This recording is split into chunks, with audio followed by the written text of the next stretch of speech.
Capítulo 6. Herodes descobre a conspiração feita por Antípatro, seu filho, para envenená-lo. 731. 2 Traconítidas, libertos de Feroras, aos quais muito ele estimava, foram depois de sua morte procurar Herodes, para rogar-lhe que não a deixasse impune, mas fizesse uma cuidadosa indagação, para descobrir quem lhe era o causador e o culpado. Herodes escutou-os atentamente e mostrou acreditar em suas palavras. Eles disseram-lhe que seu amo tinha ceado em casa de sua mulher, no dia em que a doença se manifestou, pois tinha-lhe dado veneno, misturando com certa bebida, que, apenas ele sorveu, sentiu-se mal. Esse veneno tinha sido levado por uma mulher árabe, que dissera não ter ele outro efeito, quis despertar o amor, embora fosse, ao contrário, um poderoso veneno. Entre aquelas mulheres árabes, que são grandes envenenadoras, principalmente a que era acusada, tinha grande familiaridade com a mulher que se lhe mantinha. A mãe e a irmã da mulher de Feroras tinham ido procurar essa mulher, para comprar-lhe aquele veneno, e haviam-no trazido no dia anterior, ao em que fizeram Feroras beber aquele líquido mortal. Esta comunicação despertou tão grande cólera em Herodes, que ele mandou torturar as mulheres, tanto escravas como livres, da mãe e da irmã da mulher de Feroras. Nada elas confessaram. Uma delas, porém, por fim, vencida pela violência das dores, disse que rogava a Deus que a mãe de Antípatro sofresse os mesmos tormentos, pois ela era a causa dos que todas sofriam. Esta confissão fez Herodes empregar indagações ainda mais cuidadosas, para descobrir a verdade. Tanto fez atormentar aquelas mulheres, que soube delas tudo o que se havia passado. As refeições, as reuniões secretas, e as coisas mesmo que ele havia dito somente a Antípatro, e que Antípatro tinha confiado àquelas mulheres. Elas acrescentaram que ele lhes havia dado 100 talentos, para não falarem em Feroras, das obras que ele tinha recebido do rei, seu pai, que tinha por ele um grande ódio, que ele se queixava frequentemente a sua mãe, por ele viver tanto tempo, pois ele mesmo estava ficando velho, e herdaria tão tarde a coroa, que muito mal poderia dela gozar. Que seu pai tinha outros filhos e netos, que ele não podia mesmo esperar ter o reino com plena segurança. E se ele viesse a faltar, não seria seu filho, mas um de seus irmãos, que Herodes teria destinado para sucedi-lo. Essas mulheres disseram também que ele falava frequentemente da crueldade de Herodes, dizendo que ele não tinha poupado nem mesmo seus próprios filhos, e que aquilo fizera ir a Roma, e Feroras retirar-se a sua tetrarquia. Como todas essas coisas se referiam aos avisos que Herodes tinha recebido de Salomé, ele não pôs dificuldade em prestar-lhes inteira fé. Prendeu Doris, mãe de Antípatro, como culpada de ter tido parte nessa conjuração, tirou-lhe todas as joias e pedras preciosas de grandíssimo valor, que lhe havia dado e a expulsou do palácio. Quanto às outras mulheres, que eram da família de Herodes, acalmou-se e não as castigou porque confessaram tudo. Nada, porém, o irritou tanto contra Antípatro, como o que ele soube de um samaritano, seu intendente, que também se chamava Antípatro. Esse homem confessou, entre outras coisas, a tortura, que seu amo havia entregado a Feroras um veneno mortal, para dá-lo de presente ao rei, em sua ausência, a fim de que não o pudessem acusar. Que aquele veneno tinha sido trazido do Egito por Antífilon, amigo de Antípatro, e que Teudion, seu tio, irmão de Doris, sua mãe, tinha trazido a Feroras, que o havia confiado à sua mulher, para guardá-lo. Herodes mandou imediatamente interrogar a viúva de Feroras sobre estas informações. Ela confessou que tinha o veneno e correu, como para ir buscá-lo. Mas em vez de trazê-lo, ela atirou-se de uma janela alta, de uma galeria do palácio. No entanto, não morreu, porque caiu de pé. Depois de ter voltado a si, o rei prometeu perdoá-la, e a toda a família, contanto que lhe declarasse a verdade. E ameaçou-a, ao contrário, fazê-la sofrer toda sorte de tormentos se obstinasse em ocultar-lhe o que sabia. Ela protestou com juramento que nada lhe esconderia, e a persuasão comum foi que ela procedeu sinceramente. Antífilon, disse ela, Majestade, trouxe este veneno do Egito, onde ele foi preparado por seu irmão, que é médico. Antípatro, filho de vossa majestade, comprou para dele se servir contra vossa majestade, e Teudion levou-o a Feroras, que me deu para guardá-lo. Meu marido, depois, caiu doente, ficou tão comovido com a afeição que vossa majestade lhe demonstrava, vindo vê-lo, que me mandou chamar e me disse: minha esposa, eu me deixei enganar por Antípatro, quando ele me confiou o seu desígnio, de envenenar seu pai.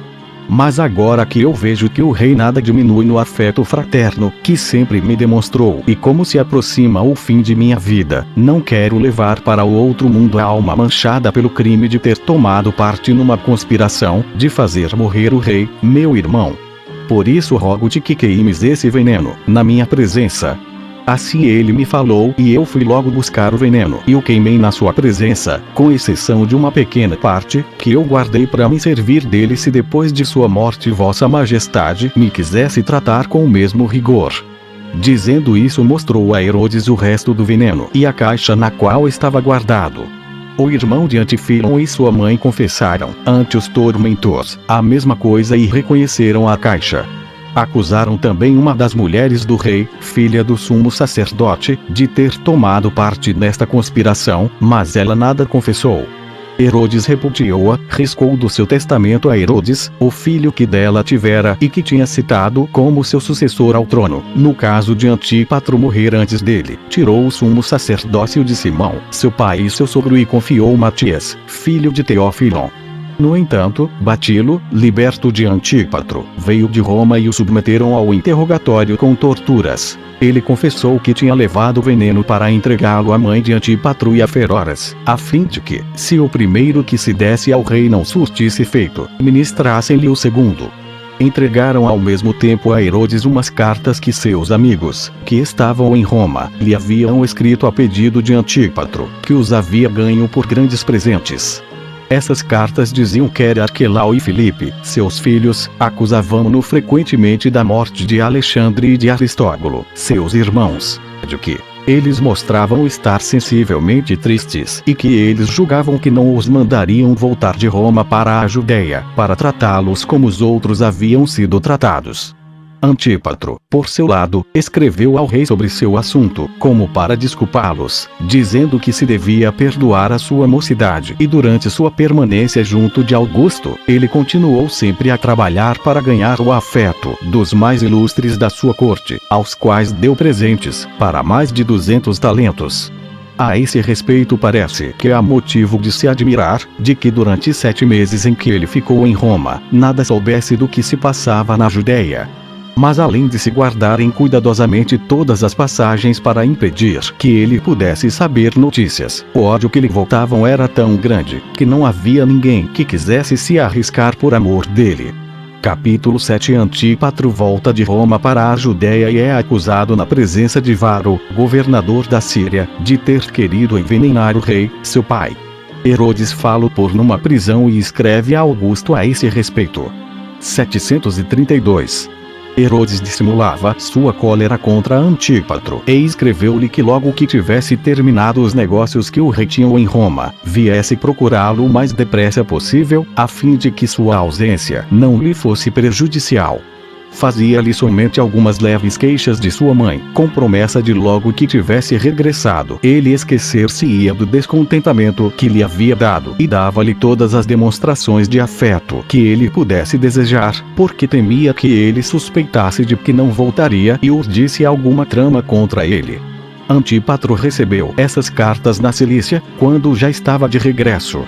Já tinha recebido outras, antes, em Tarento, que lhe comunicavam a morte de Feroras, com o que ficaria muito sentido, não pelo afeto que lhe dedicava, mas porque ele não tinha envenenado seu pai, como lhe tinha prometido.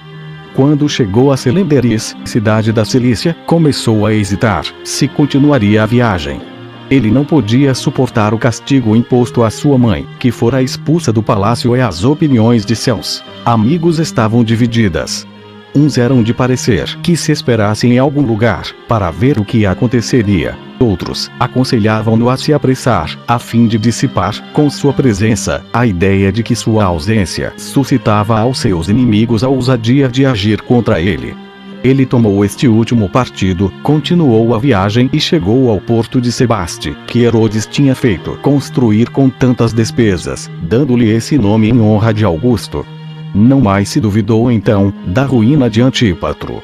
em vez de, como quando do seu embarque para Roma, ser ele rodeado e assediado pela multidão dos que o acompanharam, formulando-lhe votos de prosperidade. Ao contrário, à sua volta, não somente não o saudaram, nem dele se aproximaram, mas fizeram até imprecações contra ele, implorando a vingança de Deus, para castigá-lo e exigir-lhe o sangue de seus irmãos. Aconteceu que nesse mesmo tempo, quando ele se dirigia para Jerusalém, Quintílio Varo, que tinha sucedido a Saturnino no governo da Síria, tinha vindo visitar Herodes e eles haviam se reunido em conselho. Como Antípatro ainda nada sabia do que se passava, apresentou-se à porta do palácio, vestido de púrpura, como de costume. Abriram-lhe a porta, mas fecharam-na ao seu séquito. Ele não teve então dificuldade em avaliar o grave perigo em que se encontrava, e viu ainda melhor, quando Herodes, em vez de abraçá-lo, repeliu-o, censurou pela morte de seus irmãos, e disse que ele lhe queria ainda acrescentar um parricídio, que teria, no dia seguinte, a Varo por juiz. Tão imprevista desgraça tombou sobre ele como um raio. Atônito, retirou-se, e sua mãe e sua irmã, filha de Antígono, que havia reinado antes de Herodes, foram também informados de todas estas coisas. Ele preparou-se para o julgamento. 733. No dia seguinte, convocou Herodes uma grande assembleia que Varo presidiu. Seus amigos lá estavam com os parentes de Herodes. Salomé, sua irmã, também. Mandaram chamar os que haviam descoberto a conspiração, os que tinham sido submetidos à tortura e algumas criadas da mãe de Antípatro, que tendo sido presas um pouco antes de seu regresso, tinham em seu poder cartas que falavam de que sua conspiração tinha sido descoberta e que ele não voltasse, para não cair nas mãos do rei, seu pai, e que a única esperança de salvação que lhe restava era recorrer à proteção de Augusto. Antípatro lançou-se aos pés de Herodes, para rogar-lhe que não o condenasse antes de escutá-lo, mas lhe permitisse antes justificar-se. Herodes ordenou-lhe que se erguesse, e disse em seguida que bem infeliz ele se julgava por ter tido semelhantes filhos, por ter caído nos seus últimos dias nas mãos de Antípatro. Que não havia cuidados que ele não tivesse tido de sua educação, que o tinha acumulado de benefícios, mas que tantas provas de afeto e de bondade não tinha podido impedir que ele tentasse contra a sua vida, para obter antes do tempo, com um crime horrível, o reino que ele poderia possuir legitimamente, quer pelo direito da natureza, quer pela vontade de seu pai, que ele não podia compreender que vantagem ele tinha imaginado encontrar na execução de um intento tão detestável. Pois ele já o havia declarado seu sucessor, no testamento, e que mesmo durante sua vida ele já compartilhava de toda a sua autoridade, que ele lhe dava todos os anos 50 talentos para suas despesas, e lhe havia dado 300 para sua viagem a Roma. Cercenurou-lhe em seguida a morte de seus irmãos, dos quais tinha sido acusador e imitador. Se eles fossem inocentes, pois não tinha encontrado outras provas contra eles senão as que ele havia alegado e os havia condenado por sua insinuação. Mas que agora ele os justificava, sendo ele mesmo culpado do assassínio de que os acusava. Herodes assim falava, e as lágrimas corriam-lhe dos olhos em tão grande abundância, que ele não pôde continuar.